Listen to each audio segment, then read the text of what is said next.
What do you mean there's only $200 left? There should be $15,000. Caroline Mitchell's voice cracked as she gripped the phone, her knuckles white against the receiver. The cheerful voice of the bank teller seemed to echo from another world as Caroline's heart pounded in her chest. Let's start from the beginning, but before that, please tell us in the comments where you're watching from. We love to know how far our stories reach.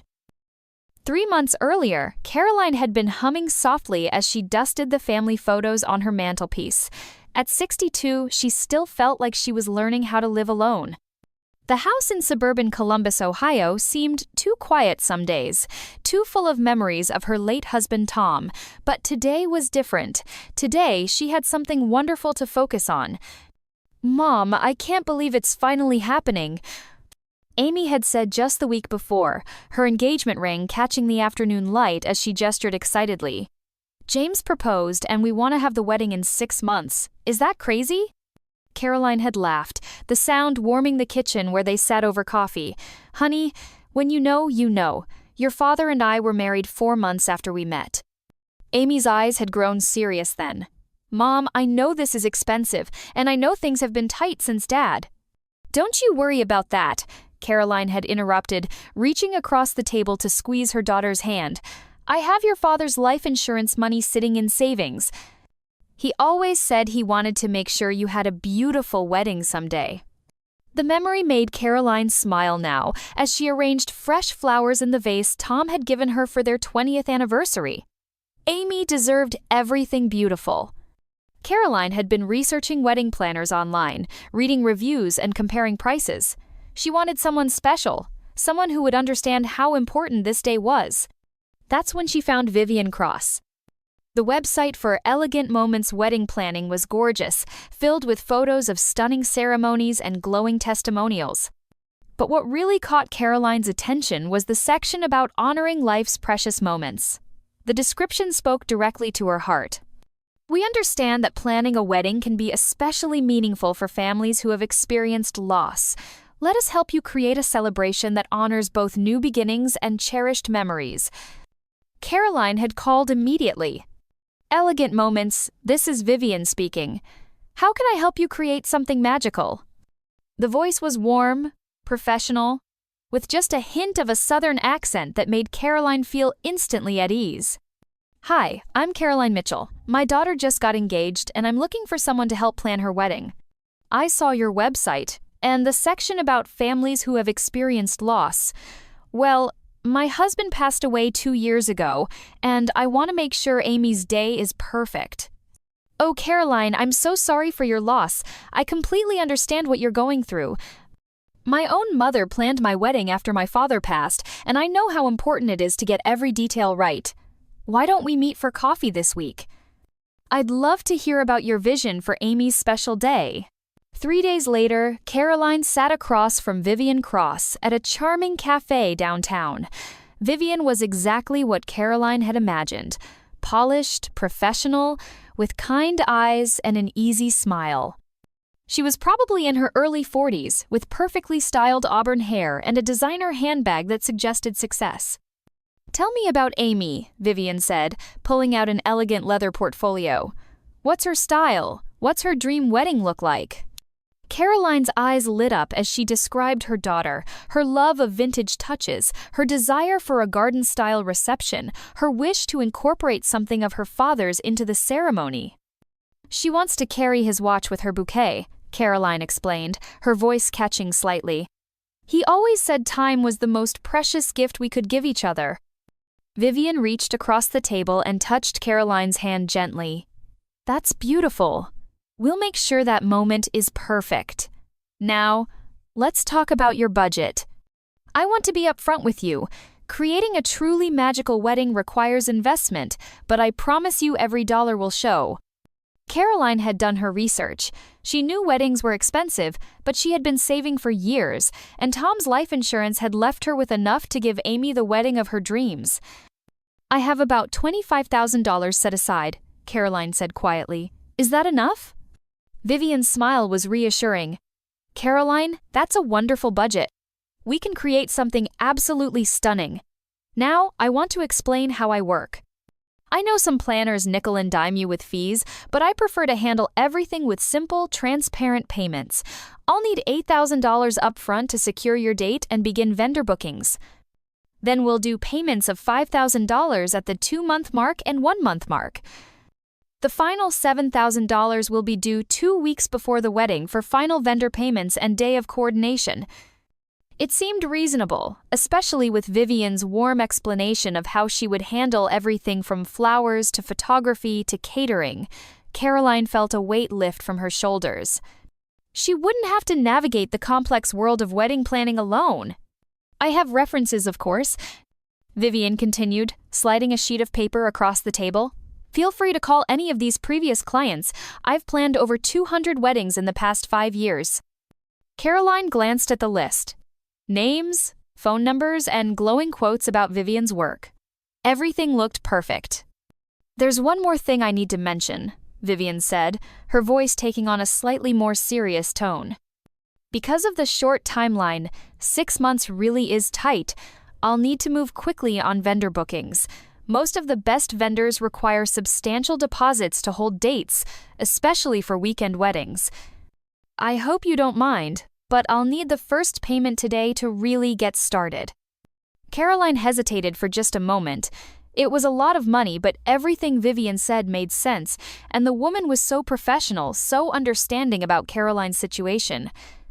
Of course, Caroline said, reaching for her checkbook.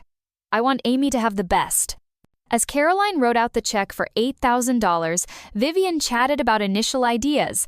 A color scheme of blush pink and gold roses and peonies, string lights for the reception. It all sounded magical. I'm so excited to work with you, Caroline, Vivian said as they stood to leave. Amy is going to have the wedding of her dreams, I promise you that. Walking back to her car, Caroline felt happier than she had in months. Finally, she was doing something important, something that would honor Tom's memory and give Amy the perfect start to her married life. Over the next few weeks, Caroline threw herself into wedding planning with renewed energy. Vivian called regularly with updates. She had found the perfect venue, a historic mansion with beautiful gardens. The photographer was award-winning, the florist was an artist. The caterer specialized in elegant comfort food that would be perfect for the celebration Caroline envisioned. Everything is falling into place beautifully, Vivian assured her during one of their weekly calls. The vendors are so excited to work on Amy's wedding. I've got the venue locked in, the photographer is holding the date, and the florist is already sketching bouquet designs. Caroline felt proud and relieved. She had made the right choice with Vivian. But then, small things started to worry her. The first was a call from Amy 3 weeks after Caroline had hired Vivian. Mom, I tried to call the photographer you mentioned, the award-winning one, but the number goes to voicemail, and it sounds like it might be disconnected. Caroline frowned. That's strange. Let me call Vivian and get the updated number. When she called, Vivian explained smoothly, Oh, he changed his business number recently. I have the new one. I'll text it to you right away. The number worked, and Caroline spoke to a friendly man who confirmed he was photographing Amy's wedding. Caroline felt silly for worrying. But then there was the venue. Caroline had driven by the historic mansion Vivian had described, wanting to see it for herself. When she called the number listed on their website, the woman who answered seemed confused. A wedding in October? I'm sorry, but we're booked solid through next spring. We've been booked for months. Caroline's heart skipped. There had to be a mistake. But my wedding planner, Vivian Cross, said she had booked it for my daughter's wedding on the 15th of October. I'm sorry, but I don't show any booking under that name. Are you sure you have the right venue? Caroline hung up feeling uneasy. When she called Vivian, the explanation came quickly. Oh, Caroline, I'm so sorry for the confusion. There are actually 2 venues with very similar names. The one you called is the Morrison Historic House, but I booked you at the Morrison Heritage Estate. It's just a few miles away, and it's actually even more beautiful. I should have been clearer. The explanation made sense, but Caroline felt a nagging worry she couldn't shake. The worry grew when she received a call from someone claiming to be the florist. Mrs. Mitchell? This is Jenny from Bloom and Blossom. I'm calling because we haven't received the deposit for your daughter's wedding flowers, and I wanted to make sure there wasn't a problem. Caroline's confusion was immediate, but my wedding planner, Vivian Cross, said she had already paid deposits to all the vendors. I'm sorry, but I don't have any record of working with someone by that name. Are you sure you have the right florist? This time, Caroline didn't call Vivian right away. Instead, she called Amy. Honey, I'm having some confusion with the wedding vendors. Can you help me figure out what's going on? Amy came over that evening bringing her laptop and a determined expression. Together, they tried to track down the vendors Vivian had mentioned. Mom, I can't find any of these businesses online, Amy said after an hour of searching. The photographer's website looks like it was created last week, and the florist doesn't have any reviews anywhere. Caroline felt her stomach drop. What are you saying? I'm saying I think something might be wrong. Have you given Vivian any more money since that first payment? Caroline's throat felt tight. I gave her another $5,000 last week when she said it was time for the 2-month payment. Amy's face went pale. Mom, we need to call the bank. We need to see exactly what's happening with your account. The next morning, Caroline sat in the bank manager's office, her hands shaking as she reviewed her account statements. In the past 6 weeks, $13,000 had gone out to Vivian Cross. But it was the other transactions that made Caroline's blood run cold. These charges here, the manager pointed to several smaller transactions. They're all to different vendors, but they're all happening on the same days you wrote checks to your wedding planner. Caroline stared at the statements. Charges for $300 to Premier Catering Solutions, $500 to Elegant Florals by Design, $800 to Sunset Photography Studios. None of these were the vendors Vivian had mentioned. I don't understand, Caroline whispered. The manager's expression was kind but serious. Mrs. Mitchell, I think you may be the victim of fraud. These smaller charges suggest someone has access to your account information and is using it to make purchases. Combined with the large payments to the wedding planner, I'm concerned this may be a coordinated scam. Caroline's world tilted. But she seemed so professional. She understood about my husband, about wanting everything perfect for Amy. I'm sorry, Mrs. Mitchell. I think that's exactly what made you a target. Caroline drove home in a daze. How could she have been so stupid? How could she have trusted someone so completely?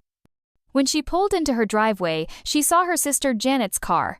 Janet was 5 years older than Caroline, with short silver hair and a no-nonsense attitude that Caroline had always admired.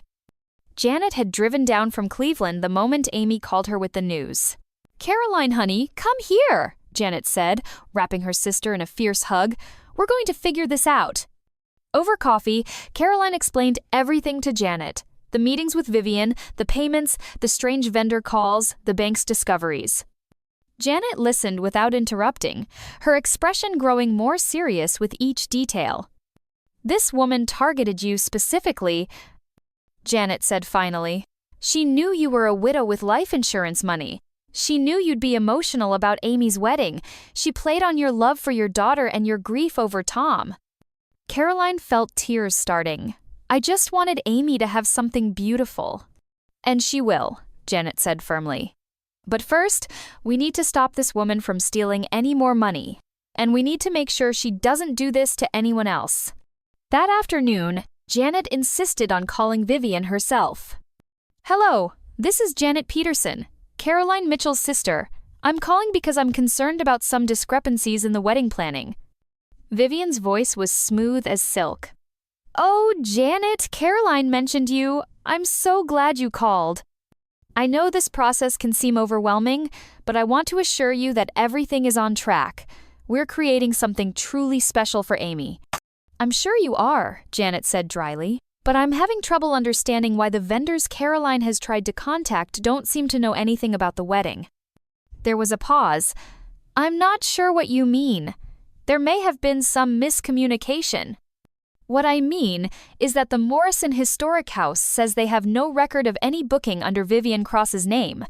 The florist Caroline was supposed to use has never heard of you. And the photographer's website was created 6 days ago. Vivian's voice remained calm.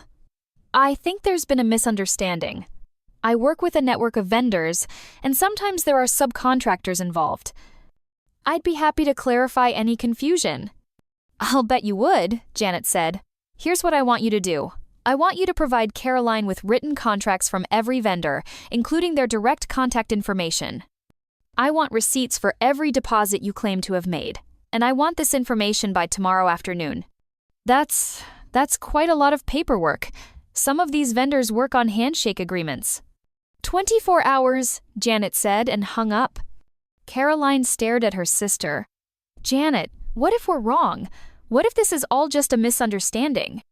Caroline, look at me. In my 40 years of working in banking, I've seen every kind of financial scam there is.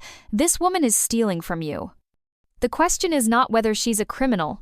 She is. The question is how much money can we recover and how many other people we can protect. That evening, Janet helped Caroline search online for any other information about Vivian Cross. What they found made Caroline's stomach turn. Look at this, Janet said, pointing to a consumer complaint website. Vivian Cross, wedding planner, took $12,000 from a client in Cincinnati and disappeared. The wedding was canceled 3 days before the ceremony. Caroline read over Janet's shoulder. The complaint was from a woman named Helen Rodriguez, whose daughter's wedding had been ruined when Vivian vanished with all the money and left vendors unpaid. There's another one, Janet continued scrolling, and another. Caroline, this woman has been doing this for years. She targets widows and divorced women planning their daughters' weddings. She takes their money and disappears, leaving families devastated. Caroline felt physically sick.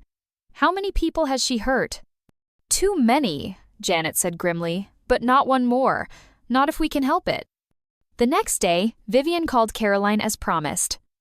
Caroline, I have some of the paperwork you requested, but I'm having trouble reaching a few of the vendors. Can we meet tomorrow to go over everything? Caroline looked at Janet, who nodded. Of course, Vivian. Why don't you come to my house around 2 p.m.? That way we can spread everything out and really go through it carefully. Perfect. I'll see you then. As soon as Caroline hung up, Janet was already dialing. Columbus Police Department? I need to report a fraud in progress, and I need to arrange for officers to be at a specific location tomorrow afternoon. The next 24 hours were the longest of Caroline's life. She and Janet spent them preparing, researching, and gathering evidence. Janet had printed out every online complaint about Vivian they could find. Caroline had organized all her bank statements and checks. Remember, Janet said as they waited for Vivian to arrive, we need to get her to admit what she's done. I'll be recording everything from the kitchen. Try to get her to talk about the money, about the vendors, about her other clients. Caroline's hands were shaking. What if she realizes it's a trap? Then we'll still have the police waiting outside, Janet said. But Caroline, I think her arrogance will be her downfall. She thinks you're just a grieving widow who's easy to manipulate. She has no idea what she's walking into. At exactly 2 p.m., Caroline heard the doorbell ring. She took a deep breath and opened the door. Vivian stood on the porch, looking as polished and professional as ever. She carried a leather portfolio and wore a sympathetic smile. Caroline, how are you holding up? I know this whole process can be stressful. I'm fine, Vivian. Come in. Can I get you some coffee? That would be lovely. As Caroline poured coffee, she noticed Vivian looking around the house with an appraising eye, as if cataloging valuables. You have a beautiful home, Vivian said. I can see why Amy grew up with such good taste. They sat at Caroline's dining room table, and Vivian spread out a folder of papers. Now, I have some of the contracts you requested, but I have to be honest, this kind of detailed paperwork request is unusual. My clients typically trust me to handle the vendor relationships. Caroline forced herself to stay calm. I understand, but my sister Janet is helping me with the financial side of things, and she's very thorough. Of course, Vivian said smoothly, family can be protective sometimes, but I want to assure you that everything is being handled professionally. Caroline picked up one of the contracts. It was for photography services, but the vendor name was different from what Vivian had originally told her. This says Creative Moments Photography, but you told me the photographer was from Sunset Photography Studios. Vivian didn't miss a beat. Oh, that's the parent company. Creative Moments is the specific division that handles weddings. Same photographers, just a different business structure. Caroline nodded, but her heart was racing. The lie came so easily to Vivian. What about the venue? Do you have the contract for the Morrison Heritage Estate? Actually, Caroline, I have some difficult news about that. There was a double booking situation and we've had to find a new venue. But I've found something even better. A private estate owned by one of my regular clients. It's going to be more intimate and more beautiful. Caroline felt anger rising in her chest. How much is this going to cost? And what about the deposit you already paid? Well, there will be an additional fee for the new venue, and unfortunately, the deposit for the original venue is non-refundable. But Caroline, I want you to know that I'm doing everything I can to minimize the additional costs. How much additional? Vivian leaned forward, her expression earnest. I'm going to need another $5,000 to secure the new venue and cover the additional costs. I know that's a lot, but I promise you, Amy's wedding is going to be spectacular. Caroline stared at Vivian, seeing her clearly for the first time. The woman was asking for more money while admitting that the original venue booking had fallen through. She was lying about vendor names, making excuses for missing contracts, and all the while maintaining that professional, sympathetic demeanor. Vivian, Caroline said slowly, I need to ask you something directly. Have you actually booked any real vendors for Amy's wedding? Vivian's smile faltered for just a moment. Caroline, I'm not sure what you're implying. I'm implying that I think you've been lying to me from the beginning. I think you've taken my money and haven't paid any vendors. I think you've been stringing me along while you drain my savings account. Vivian's expression hardened. Caroline, I understand you're stressed, but these accusations are completely unfounded. I've been working tirelessly on Amy's wedding. Then where are the vendor contracts? Where are the receipts? Where is any proof that you've done anything besides take my money? Vivian stood up, her professional mask slipping. I don't have to sit here and be accused of fraud. If you're not happy with my services, I can refund your money minus the non-refundable deposits I've already paid. What deposits? Caroline stood too, her voice rising. The vendors I've called have never heard of you. You don't know what you're talking about, Vivian snapped. You're just a lonely old woman who doesn't understand how the wedding industry works. The cruel words hit Caroline like a slap, but they also crystallized her anger. You're right, Vivian. I am a lonely widow. My husband died 2 years ago, and I've been struggling to figure out how to live without him. And you saw that vulnerability and decided to use it to steal from me. Vivian's face went pale. I never. You did, Caroline interrupted.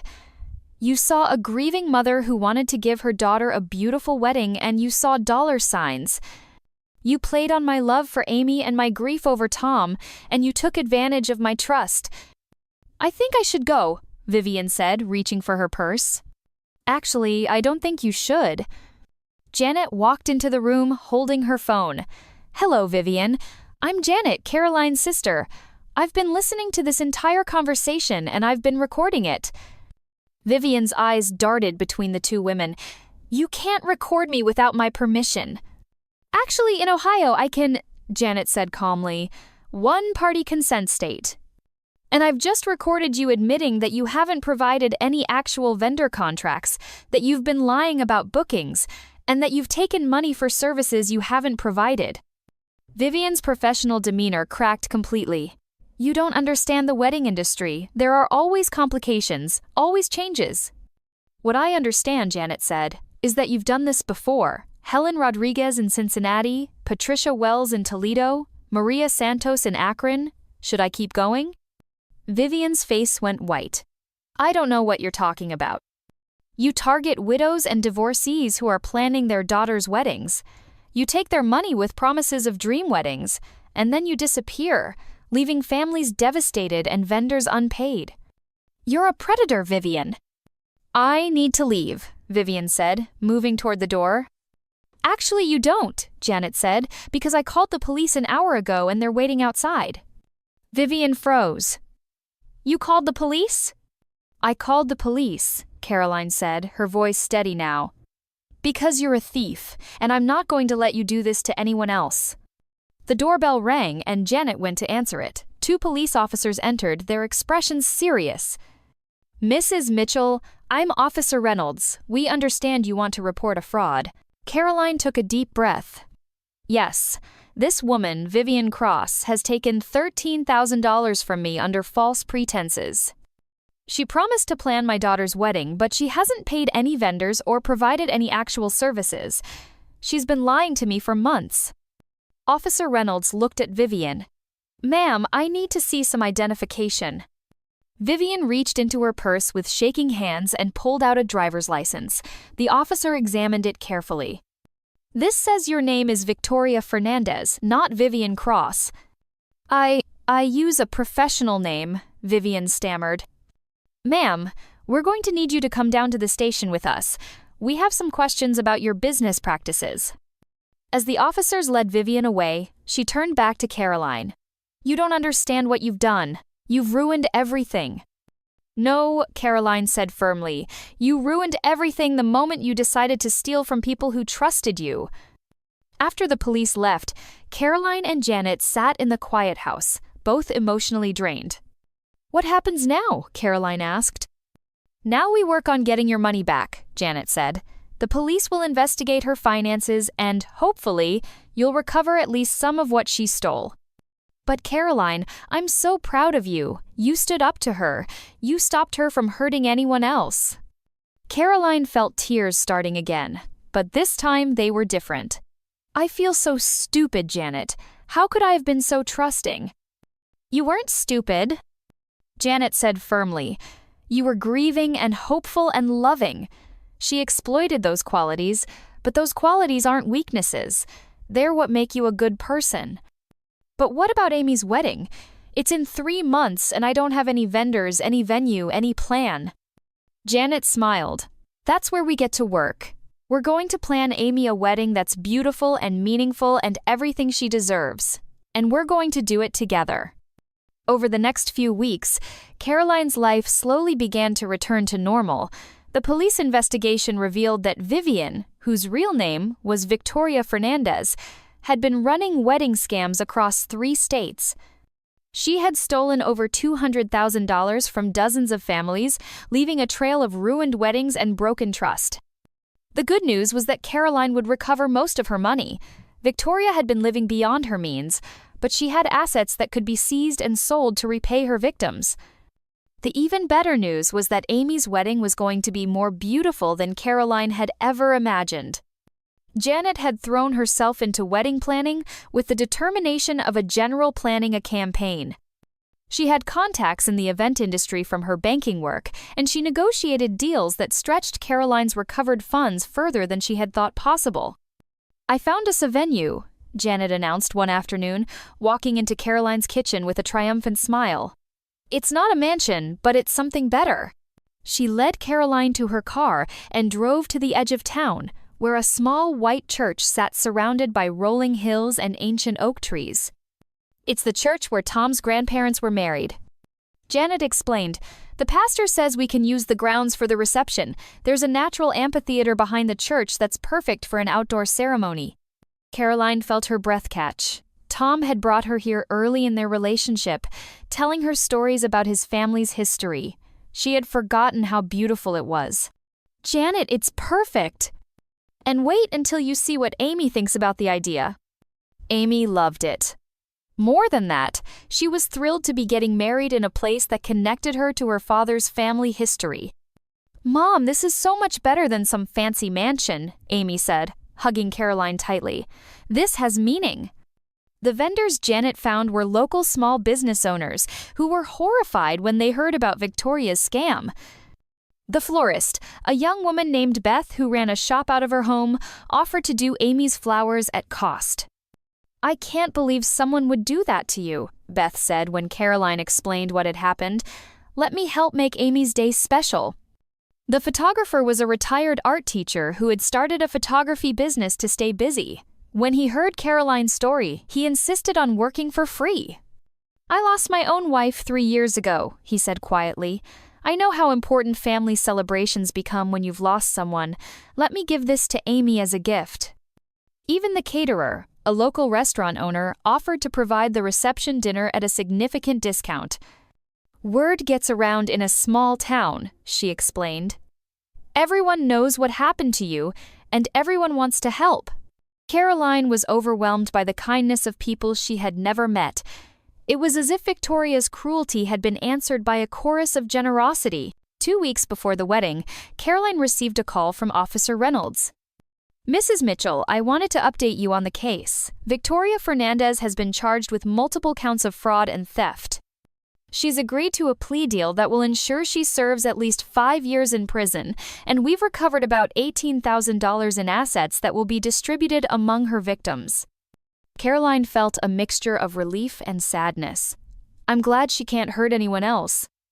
There's something else, Officer Reynolds continued. Because of your willingness to come forward and help with the investigation, we were able to identify and contact 12 other victims. 3 of them are getting married in the next year, and they're all going to recover enough money to have their weddings. You saved their celebrations, Mrs. Mitchell. After she hung up, Caroline sat in her quiet house thinking about the past few months. She had been betrayed and stolen from, but she had also discovered reserves of strength she didn't know she possessed. She had learned to stand up for herself and to trust her instincts when something seemed wrong. Most importantly, she had learned that even when people disappointed her, there were always others ready to help. The morning of Amy's wedding dawned bright and clear.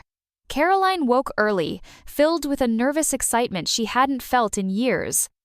Today, her daughter would marry the man she loved, in a place that honored family history, surrounded by people who cared about them.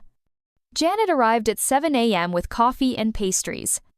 How are you feeling? Janet asked, finding Caroline already dressed and putting finishing touches on Amy's bouquet. Happy, Caroline said, surprising herself with the certainty in her voice. I'm really genuinely happy. Good, Janet said, hugging her sister. You deserve to be happy. As the day progressed, Caroline marveled at how perfectly everything came together. The flowers were more beautiful than anything Victoria had promised. The photographer captured moments Caroline knew she would treasure forever. The food was delicious, the music was perfect, and the old church glowed in the afternoon sunlight. But the most perfect moment came during the ceremony itself. Amy had asked Caroline to carry Tom's watch with her as she walked down the aisle. When the pastor asked who gave this woman to be married, Caroline stood and said, "Her father and I do." She could have sworn she felt Tom's presence in that moment, proud and happy and at peace. During the reception, as Caroline watched Amy dance with her new husband, Janet appeared at her side. You did it, Janet said quietly. You gave her the perfect wedding. We did it, Caroline corrected. I couldn't have done any of this without you. That's what family is for, Janet said. But Caroline, I want you to know how proud I am of you. You could have let that woman destroy your trust in people. Instead, you fought back. You protected other families. You turned something terrible into something beautiful. Caroline felt tears in her eyes as she watched Amy laugh with her new husband. You know what's funny? I think this wedding is better than anything Victoria could have planned. It's real. It's meaningful. It's full of people who actually care about us. As the evening continued, Caroline found herself moving through the reception with a lightness she hadn't felt in years. She talked to neighbors she had barely spoken to since Tom's death, laughed with Amy's college friends, and even danced with Amy's new father-in-law to a song that reminded her of her own wedding day. Mrs. Mitchell? A young woman approached Caroline near the dessert table. I'm Beth, the florist. I just wanted to tell you how beautiful everything looks tonight. Caroline smiled warmly. Beth, the flowers are absolutely stunning. Amy can't stop talking about how perfect her bouquet is. I'm so glad, Beth said, then hesitated. Can I tell you something? When I heard what happened to you, it made me so angry. But seeing how the whole community came together to help, it reminded me why I love what I do. It's not about the money. It's about being part of people's most important moments. Caroline reached over and squeezed Beth's hand. "You've been part of something very special tonight. Thank you for caring about strangers." As the reception wound down, Caroline stood with Amy and James as they prepared to leave for their honeymoon. "Mom, I can't believe how perfect everything was," Amy said, still glowing in her wedding dress. "When I think about what could have happened if you hadn't figured out what that woman was doing." "But we did figure it out," Caroline said firmly. "And look what we created instead. Amy, your wedding was beautiful, not because it was expensive or elaborate, but because it was filled with love and meaning." James stepped forward and hugged Caroline.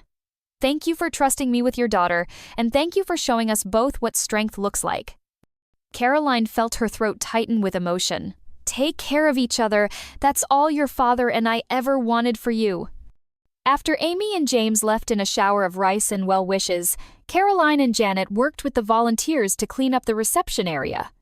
Caroline was amazed by how many people stayed to help: neighbors, church members, even some of the vendors. "This is what community looks like," Janet observed as they packed up the remaining flowers. "This is what Victoria will never understand." She thought she could take advantage of people's trust, but she didn't realize that trust creates connections, and connections create strength. Caroline nodded, watching a group of teenagers stack chairs while their parents gathered linens. "I've lived in this town for 30 years, but I feel like I'm just now really becoming part of it."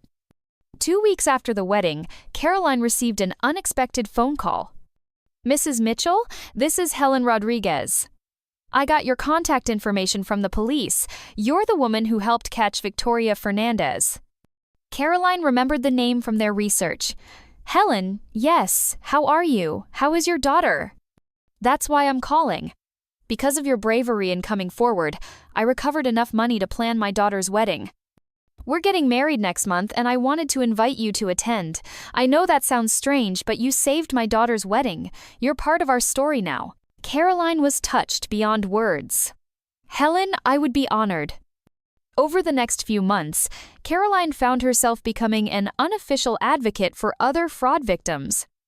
Officer Reynolds connected her with people who had been scammed by Victoria, and Caroline helped them navigate the recovery process and plan replacement celebrations. Caroline's 63rd birthday came and went quietly in December, marked by a small celebration with Amy, James, and Janet. It was the first birthday since Tom's death that Caroline felt truly happy, surrounded by the new sense of purpose she had discovered. "You have a gift for this," Janet observed one afternoon as Caroline finished a phone call with another victim. "You understand what they're going through in a way that nobody else can." Caroline had been thinking the same thing. "I've been wondering if I should do something more formal, maybe start a support group or work with the police to help identify scams." "I think that's a wonderful idea," Janet said. "You could turn your experience into something that helps a lot of people." 6 months after Amy's wedding, Caroline stood in front of a room full of seniors at the community center, leading her first workshop on avoiding financial scams. She had partnered with the police department and the district attorney's office to create a program that educated older adults about common fraud schemes. "The most important thing to remember," Caroline told the group, "is that scammers target our emotions, not our intelligence. They look for people who are grieving, or lonely, or hoping for something special. Those aren't weaknesses, those are human qualities. But we can learn to recognize when someone is trying to exploit those qualities." After the presentation, an elderly man approached her. "Mrs. Mitchell, my name is Frank Peterson. My wife died last year, and someone called me about investing her life insurance money in a guaranteed investment. Something about what you said made me realize it might be a scam." Caroline spent 20 minutes with Frank, helping him identify the red flags in the investment offer. By the end of their conversation, Frank was convinced the offer was fraudulent. "You may have just saved me from losing everything," Frank said, shaking Caroline's hand. "How can I thank you?" "You can spread the word," Caroline said. "Tell your friends about the warning signs. Help other people recognize when something doesn't feel right. That's how we protect each other." A year after Amy's wedding, Caroline sat in her kitchen with Janet, reviewing plans for an expanded fraud prevention program. They had helped dozens of people avoid scams and had assisted in the prosecution of 3 other fraud cases. "I never would have imagined this," Caroline said, looking at the stacks of materials they had developed. "A year ago, I was just a lonely widow who got taken advantage of. Now I feel like I'm making a real difference." "You are making a difference," Janet said. "But Caroline, you were never just anything. You were always strong. You just needed something to help you remember that." The phone rang, and Caroline answered to find Amy on the line, calling from her new apartment across town. "Mom, I have news," Amy said, her voice bubbling with excitement. "James and I are expecting a baby." Caroline felt joy flood through her. "Amy, that's wonderful. When?"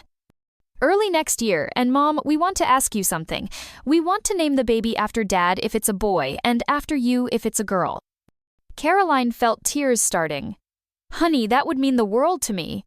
After she hung up, Caroline sat in the quiet of her kitchen, thinking about the journey that had brought her to this moment. Victoria Fernandez had tried to steal from her, but in the end, she had given Caroline something precious, the knowledge that she was stronger than she had ever imagined. The house didn't feel too quiet anymore. It felt peaceful. Caroline had learned to live alone without being lonely. She had discovered purpose in helping others and strength in standing up for what was right. 6 months later, Caroline stood in the hospital, holding her newborn granddaughter, Caroline Elizabeth Mitchell Johnson. As she looked down at the sleeping baby, she thought about all the lessons she wanted to pass on, about trusting people but verifying their intentions, about the importance of family and community, about finding strength in the face of adversity. "What are you thinking about, Grandma?" Amy asked from the hospital bed. Caroline smiled.